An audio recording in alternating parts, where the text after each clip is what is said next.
Hi hello good afternoon. ಮಂತ್ರಾಲಯದಲ್ಲಿ ರಾಯರ ದರ್ಶನ ಮಾಡ್ಕೊಂಡಾದ್ಮೇಲೆ ನಿಯರ್ ಇರೋ ಪ್ಲೇಸಸ್ ನೋಡೋಣ ಅಂತ ಹೇಳಿ ನಾವು ಹೊರಟ್ವಿ.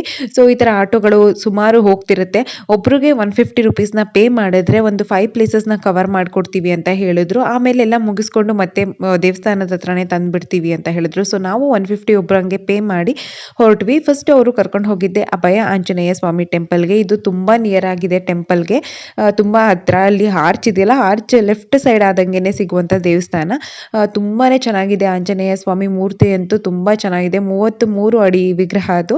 ಅಲ್ಲಿ ನೋಡ್ಕೊಂಡು ನೆಕ್ಸ್ಟ್ ನಾವು ಹೊರಟಿದ್ದು ಅಪ್ಪಣ್ಣಾಚಾರ್ಯರ ಮನೆಗೆ. ಅಪ್ಪಣ್ಣಾಚಾರ್ಯರ ಮನೆಯಲ್ಲಿ ರಾಘವೇಂದ್ರ ಸ್ವಾಮಿಗಳು 13 ವರ್ಷ ಇದ್ದಿದ್ದಂತೆ. ಅವರು ವಿಶ್ರಾಂತಿ ಪಡಿತಿದ್ದಂತ ಸ್ಥಳ ಆಗಿರ್ಬೋದು, ರಿಯಲ್ ಸಿಗ್ನೇಚರು ಮತ್ತೆ ಅವ್ರ ರಿಯಲ್ ಫೋಟೋ ಎಲ್ಲ ಈ ಪ್ಲೇಸ್ ನಲ್ಲಿ ಇದೆ. ಇಲ್ಲಿ ನೋಡ್ತಾ ಇರ್ಬೋದು, ಸುಮಾರು ಒಂದಷ್ಟು ಫೋಟೋಸ್ಗಳನ್ನ ಹಾಕಿದ್ದಾರೆ. ಮತ್ತೆ ರಾಘವೇಂದ್ರ ಸ್ವಾಮಿಗಳ ಮಹಿಮೆ ಎಂತದ್ದು ಅನ್ನೋದನ್ನ ಇನ್ ಡೀಟೇಲ್ ಆಗಿ ಒಂದೊಂದು ಫೋಟೋದಲ್ಲೂ ಹಾಕಿದ್ದಾರೆ. ಇದು ಒಣಗಿರೋ ಮರನ ಹೇಗೆ ಚಿಗುರೋ ರೀತಿ ಮಾಡಿದ್ರು ಅಂತ ಈ ರೀತಿ ಸುಮಾರು ಸ್ಟೋರೀಸ್ ಇದೆ ಇಲ್ಲಿ. ಅದನ್ನೆಲ್ಲ ನೋಡಿ ಒಂದ್ 5 ನಿಮಿಷ ಕುತ್ಕೊಂಡ್ವಿ. ಒಳಗಡೆ ಕೂತಿದ್ದು ಇಲ್ಲಿ ಬಜ್ಜಿ ಮಾಡ್ತಾ ಇದ್ರು. ಬಜ್ಜಿ ತಿನ್ಕೊಂಡು ನೆಕ್ಸ್ಟ್ ಪ್ಲೇಸಸ್ ನ